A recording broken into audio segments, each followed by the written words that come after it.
And good morning. Today is Monday, March 21st, 2022. My name, Jay Cleveland Payne. This is things you might not have heard for this day, which are basically things you might have heard that happened over the past weekend. What we do for you here with the Conversation Project and this particular project, things you might have heard, is give you some top headlines from the weekend that have been already vetted by you as what we like to think is the most conversational.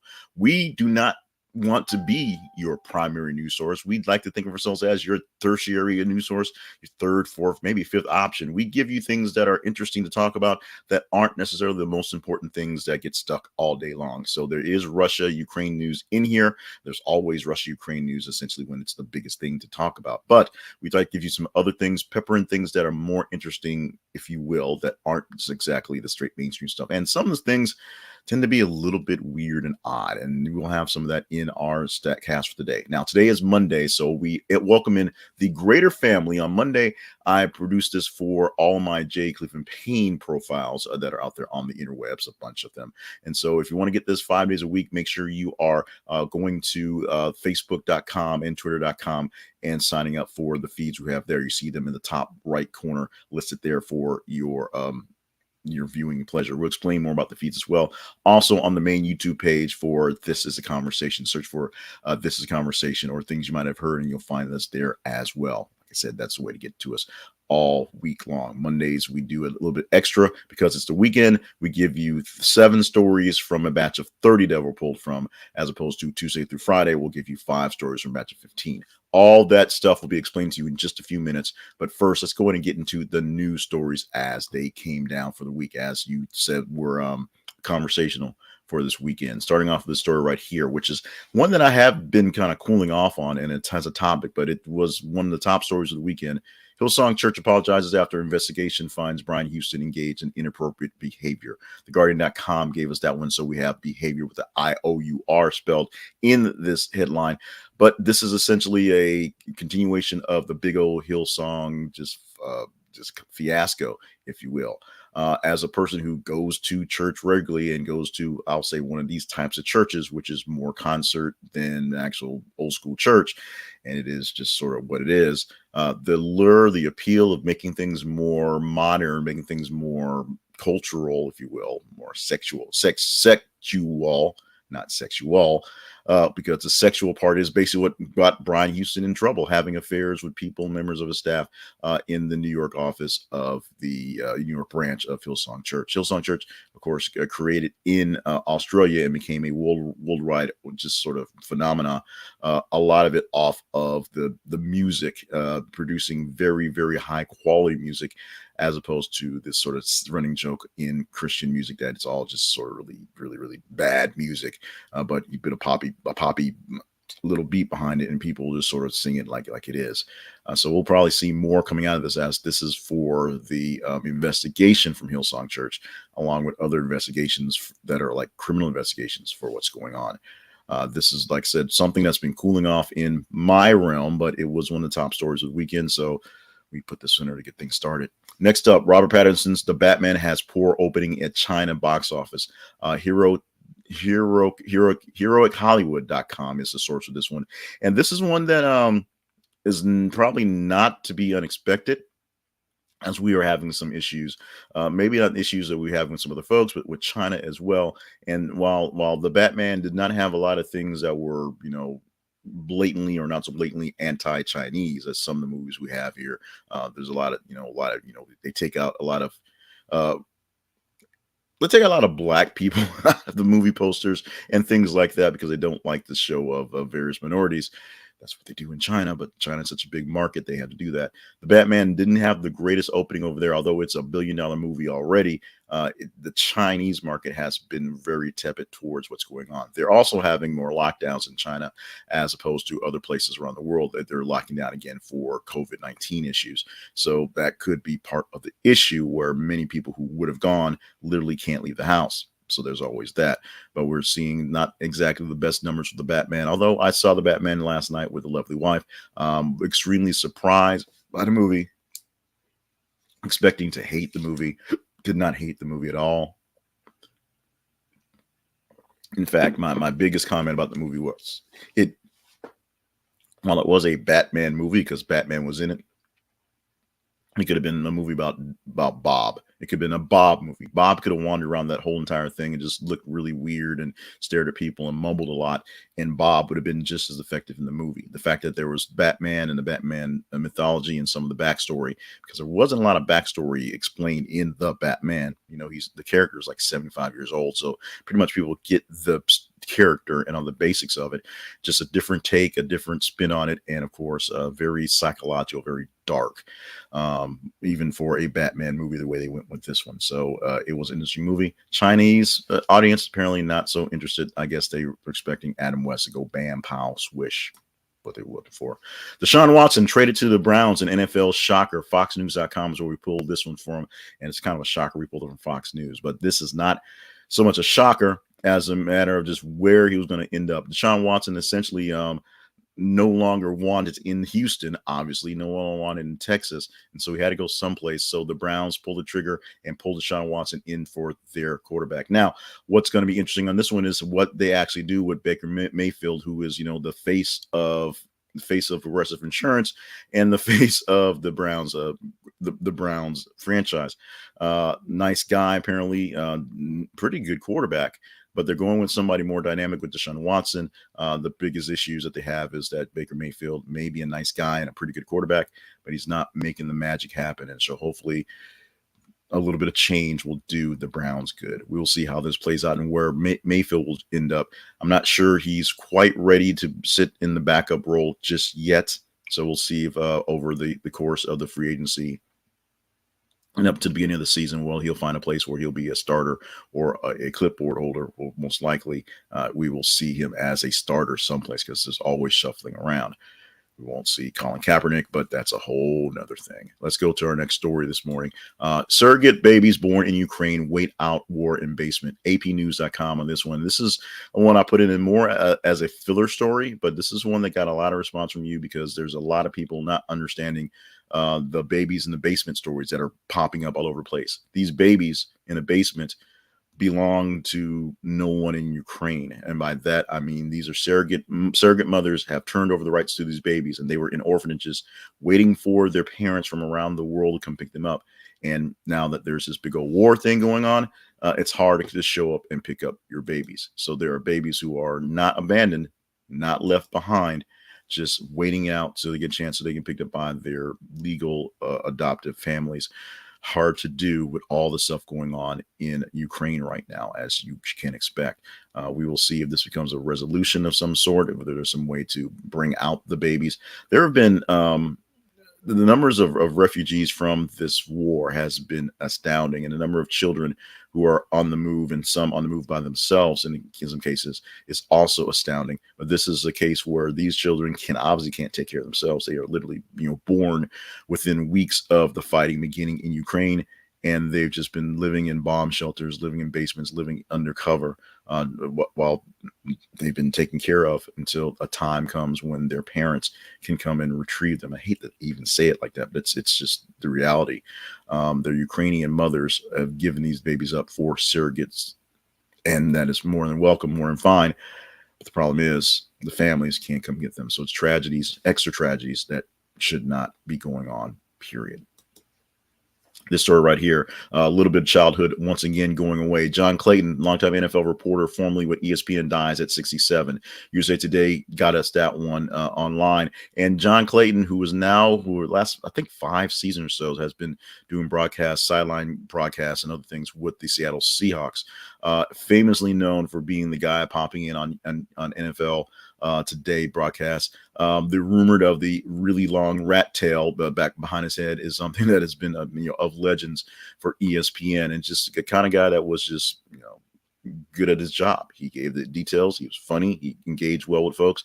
He has passed this weekend at the age of 67. So we sent out our thoughts and prayers to the family of John Clayton, along with his extended families with the Seahawks and ESPN.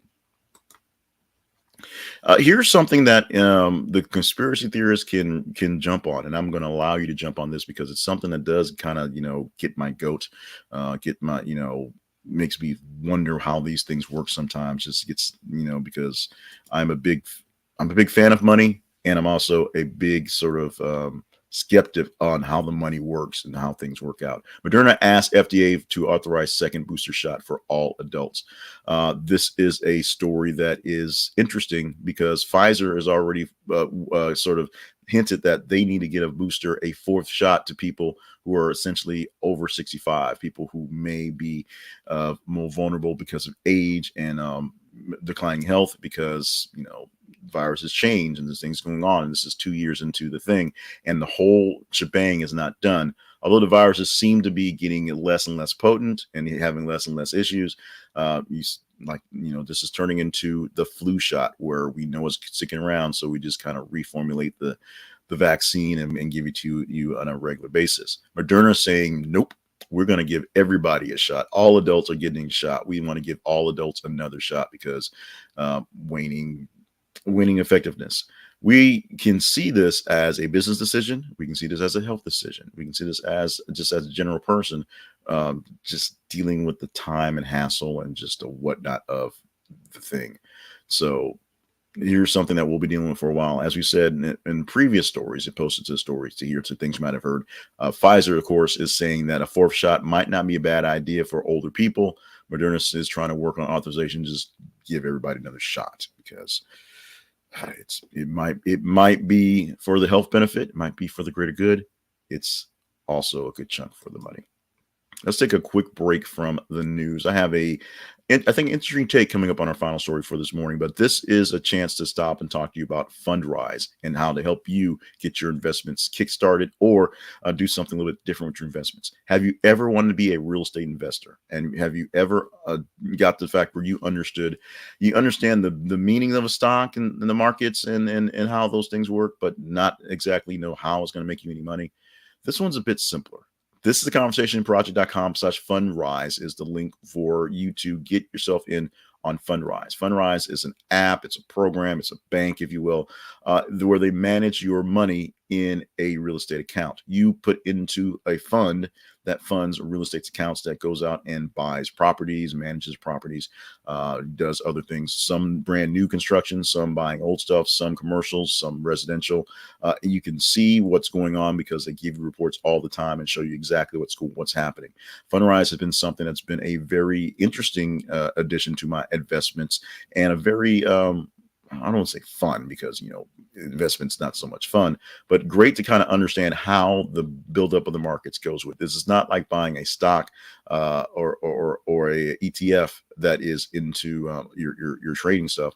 This is an actual fund or many funds that work directly with builders and developers to fund their projects. So you go directly into the world of real estate investment. And if you use our link, you get your advisory fees waived for 90 days. That's the first 3 months with no advisory fees. That's how they make their money off the stuff. And if the fees are extremely low anyway, you can fund it on a regular continual basis. You can fund as little as $10 to get yourself started, but you can get yourself into the world as a real estate investor. This is a real portfolio that you can show people you invest in these properties across the United States with Fundrise. Stop by This Is a Conversationproject.com/Fundrise to check in today.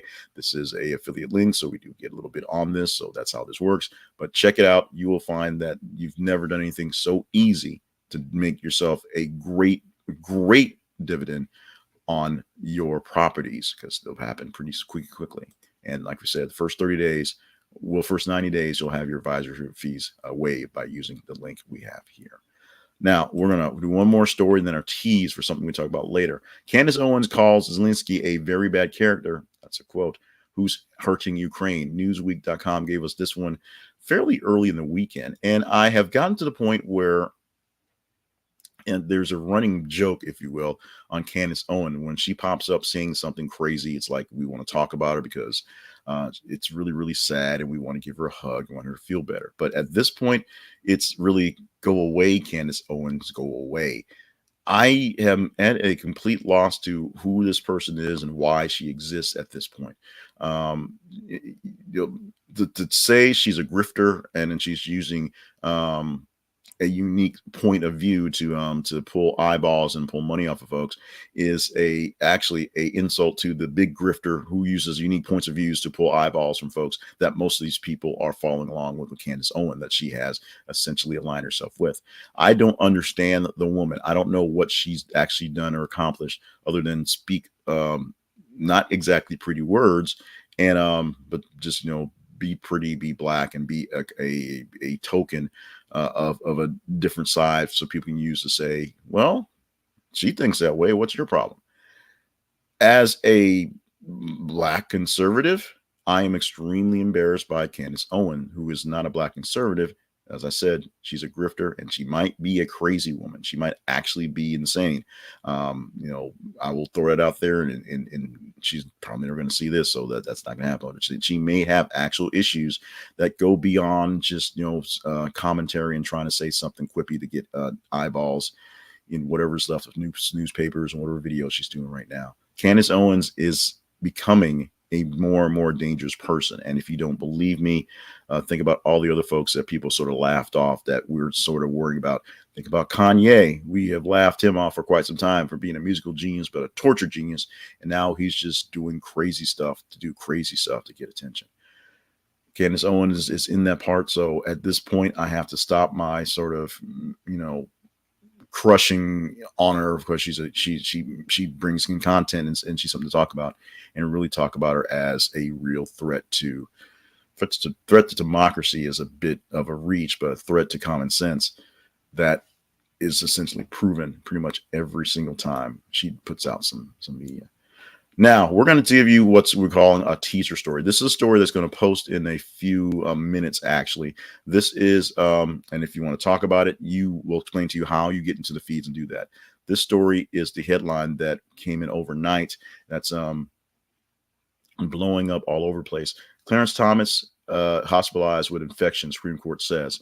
Clarence Thomas is hospitalized with an infection. He went into the hospital basically Sunday evening. They expect him out on Tuesday. Today is Monday as we're recording this.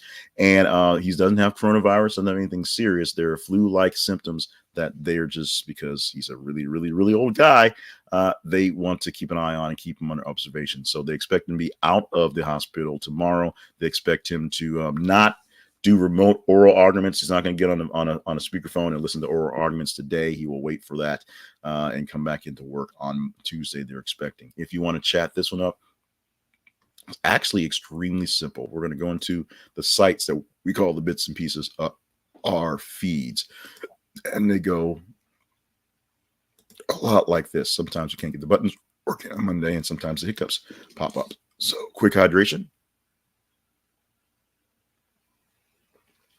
Sorry about that. Hiccups on the Monday morning. So what we do here at This Is the Conversation Project, or the Conversation Project, our main website, this is the conversation.project.com. That's where you can find information about what the Conversation Project is, was, and may actually turn out to be in some cases. It's had a couple of lives and a couple of kind of approaches, but essentially it's a way of talking to the world, you guys out there, about news stories and conversational topics. We post here in our feeds, which are on Facebook and Twitter, every 50 minutes a brand new news story, and you can engage in that story to help vote it up in the actual commentary. So if you want to stop by the feeds, it's pretty simple. Just go to facebook.com/this is the conversation project, or twitter.com/th_conversation, and that's it. You just basically see what's happening as you check your feeds. And if your story looks engaging, like it, love it, hate it, share it, engage in it.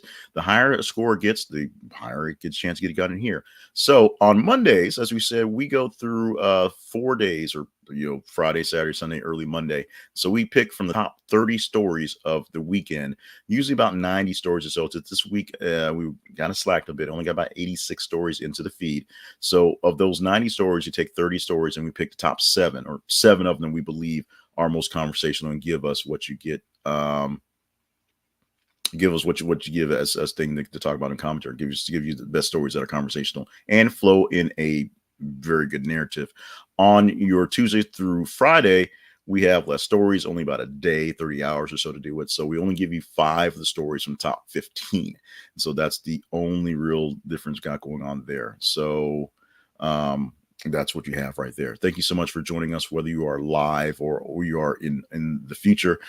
Hats off to Joey Caruso, who is popping in live with commentary. Thank you so much for your comments. We appreciate all that is said. And some other things you might not have heard for today. Let's start with celebrity birthdays. Some people say they're not cool. Hey, we don't pretend to be cool. Who is cool?